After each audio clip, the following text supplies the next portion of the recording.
Dans cette vidéo, je parle de la convergence de suites dans un espace métrique.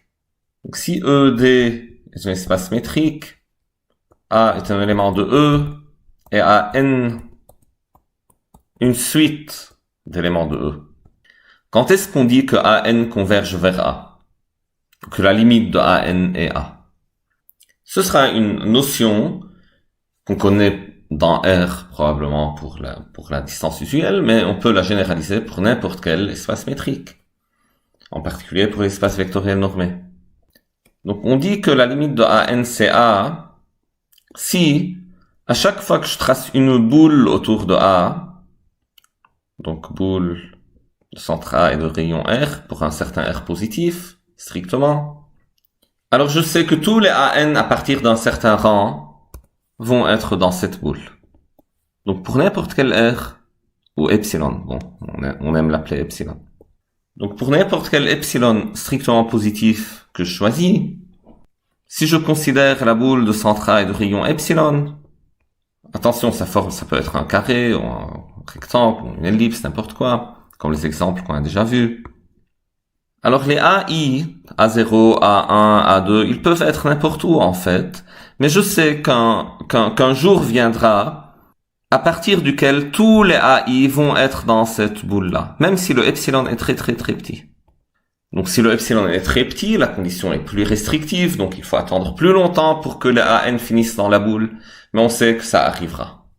Si on veut formaliser ça, donc il faut dire que quel que soit epsilon positif, alors à partir d'un certain rang, donc il existe un rang N0 à partir duquel, donc il existe un 0 dans N, tel qu'à partir de N0, c'est-à-dire pour tout N plus grand que N0, les AN sont dans la boule. Ça veut dire quoi, les AN est dans la boule? Bon, je peux l'écrire. AN appartient à la boule de centre A et de rayon epsilon, condition que je peux remplacer par distance entre A et AN plus petit que epsilon. Voilà. Ma définition écrite au propre, c'est celle-là. Je la relis, soit ED un espace métrique, AN une suite d'éléments de E. A dans E, on dit que la suite AN converge vers A, si et seulement si. Voilà. Donc, pour tout epsilon positif, il y a un rang N0, tel qu'à partir du N0, distance entre AN et A plus petit que epsilon, ça veut dire AN appartient à la boule de centre A de rayon epsilon. Et cette définition est très très très générale, en fait. Donc les AN et les A peuvent être dans Rn, ça peut être des fonctions. La boule elle-même de centre A de rayon epsilon, il est possible que ce soit très difficile à représenter graphiquement, presque impossible peut-être si je suis dans un espace très compliqué. Mais la définition, elle ressemble vraiment beaucoup à la définition de la convergence d'une suite de réels vers un nombre réel, qu'on a déjà probablement vu. Et en effet, cette condition qui est écrite là veut dire exactement que distance entre AN et A tend vers 0 lorsque N tend vers l'infini. C'est-à-dire, si je considère la suite distance entre AN et A, donc suite indexée par N, la limite de cette suite est nulle. Cette suite converge vers 0. Dire que la suite AN converge vers A, ça revient à dire que cette suite-là, converge vers 0. Et ça réduit en fait la notion de convergence dans un espace métrique quelconque à celle dans l'espace R. R avec la distance usuelle. Parce que cette suite-là, c'est une suite de réels. Et je sais a priori, ça veut dire quoi, une suite de réels converge vers 0. Donc si je connais la notion de convergence sur R, je peux définir à partir de ça la notion de convergence dans un espace métrique quelconque. Exemple. Je munis R2 de la norme infinie, et je considère cette suite-là pour tout n, donc j'ai cette suite-là, indexée par n, une suite de vecteurs.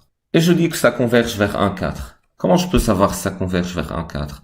Je prends un élément de cette suite indexée par n, je l'appelle AN, ça c'est A, et je calcule la distance au sens de la norme infinie entre AN et A. Donc c'est la norme infinie, je sais, de AN moins A. Donc c'est quoi la norme infinie de AN moins A? Déjà, AN moins A, c'est clairement 1 sur N et moins 7 sur N2. Et la norme infinie, c'est le max. Donc, c'est max de valeur absolue de 1 sur N et valeur absolue de moins 7 sur N2. Et la question, ça tend vers quoi lorsque n tend vers l'infini? Donc lorsque n est suffisamment grand, ce max-là c'est 1 sur n. Et ça, clairement, ça tend vers 0 lorsque n tend vers plus l'infini. Donc ce passage-là, attention, lorsque n assez grand. N grand. Clairement, lorsque n tend vers l'infini, alors ce terme-là tend vers 0 et ce terme-là tend vers 0. Donc le plus grand des deux tend vers 0. Et donc voilà. Je peux dire que dans R, la distance entre AN et A tend vers 0 lorsque n tend vers l'infini. Et donc, dans l'espace vectoriel normé, AN converge vers A. Très bien.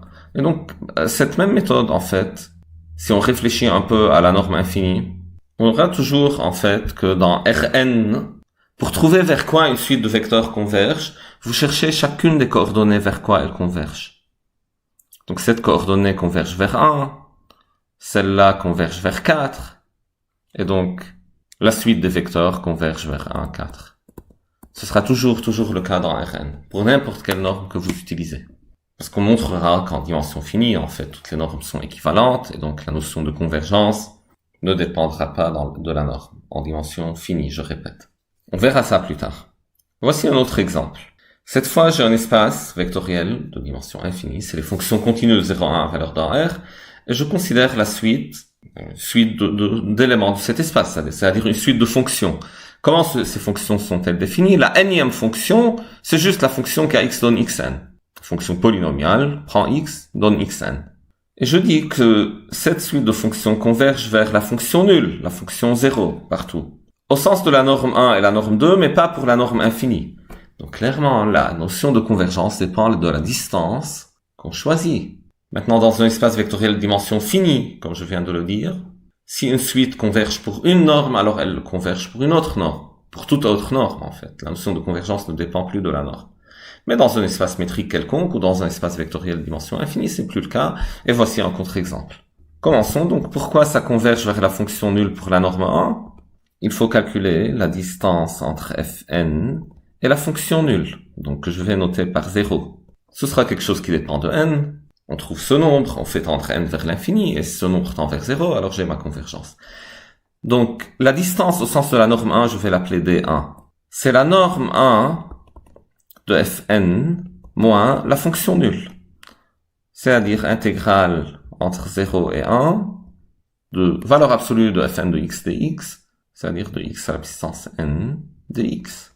Et ça, c'est clairement égal à 1 sur n plus 1, et ça tend vers 0 lorsque n tend vers l'infini.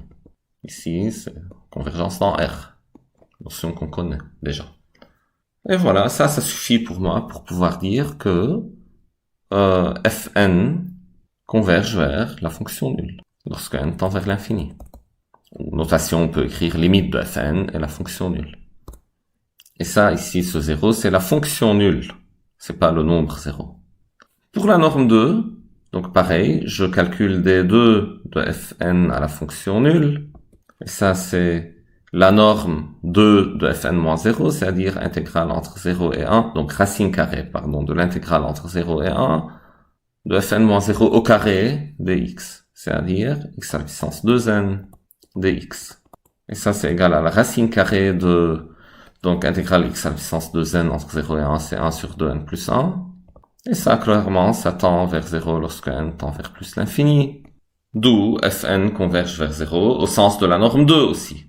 Pour la norme infinie, donc je calcule d infini de fn à 0. C'est la norme infinie de fn moins 0. Et ça, c'est le sup, ou le max, de x à la puissance n moins 0. Donc max de x à la puissance n. En module, bon, c'est positif ici. Lorsque x appartient à 0,1. Mais le max est atteint en 1, donc ce max c'est toujours égal à 1. Pour tout n, le max est égal à 1. Donc la suite d infini de fn 0, c'est la suite constante 1, 1, 1, 1, 1, 1. Elle ne converge pas vers 0 lorsque n tend vers l'infini. Et donc, je peux dire que fn ne converge pas vers la fonction nulle au sens de la norme infinie. Donc on fait un petit dessin ici. Donc si vous tracez les fn, donc ça c'est 0, ça c'est 1, fn c'est xn, en 1 c'est toujours égal à 1, mais puis lorsque n devient très grand, la courbe devient très plate, et cette surface là, ça va tendre vers 0. Donc lorsque n devient très très très grand, donc ça devient très très très plat, parce que toutes les dérivées en 0 sont nulles déjà. Et puis, ça monte très vite jusqu'à 1. La surface au-dessous devient 0, donc ça justifie, donc la surface en dessous, ça tend vers 0, et donc au sens de la norme 1, j'ai convergence vers la fonction nulle, parce que la surface entre les deux, entre la fonction nulle et cette fonction, va tendre vers 0, alors que le max de ma fonction en module, c'est cette grandeur-là, ça reste toujours égal à 1, et donc ça ne tend pas vers la fonction nulle au sens de la norme infinie. La convergence au sens de la norme infinie sur l'espace de fonctions est en fait la même chose que la convergence uniforme des fonctions.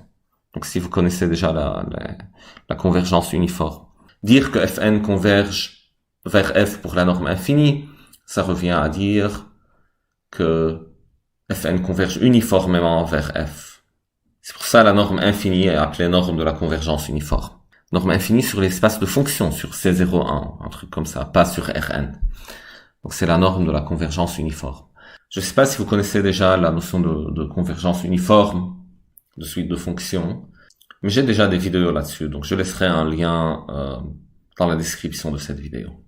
Un autre exemple, donc dans C01R, la suite Fn définie cette fois par xn multiplié par racine de n converge vers la fonction nulle pour la norme 1, mais pas pour la norme 2. Donc dans cet exemple, l'exemple précédent, j'ai trouvé des fonctions qui convergent au sens de norme 1, mais pas norme infinie, norme 2, mais pas norme infinie, et là, dans cet exemple, norme 1, mais pas norme 2. Donc c'est très important de garder ça en tête. La convergence dépend de la norme que vous choisissez ou de la distance que vous choisissez. C'est très important. Donc pourquoi? C'est exactement le même calcul d'avant, donc on le fait un peu vite. Je calcule au sens de la norme 2 Fn moins 0, c'est-à-dire la distance de Fn à la fonction nulle. Ça, c'est la racine carrée de l'intégrale entre 0 et 1 de Fn de x moins 0 en module au carré dx. Et ça donne racine carrée de intégrale entre 0 et 1 de nx à la puissance 2n. Donc c'est racine carrée de n divisé par 2n plus 1. Et ça, lorsque n tend vers l'infini, ça tend clairement vers 1 demi, qui est non nul. Donc ça tend vers 1 demi, et 1 demi n'est pas égal à 0. Donc je peux dire que, au sens de la norme 2, Fn ne s'approche pas infiniment de la fonction nulle lorsque n devient infiniment grand. La distance ne tend pas vers 0, la distance tend vers 1 demi. Et donc je n'ai pas convergence au sens de la norme 2. Mais au sens de la norme 1, donc la distance entre Fn et 0, au sens de la norme 1, c'est égal à l'intégrale entre 0 et 1 de Fn de x dx. Et ça, c'est égal à intégrale entre 0 et 1 de racine carrée de n fois x à la puissance n. Racine de n, ça sort. L'intégrale de xn, c'est 1 sur n plus 1. Donc j'ai racine carrée en haut et n en bas. Donc ça tend vers 0 lorsque n tend vers plus l'infini. Et donc j'ai convergence au sens de la norme 1.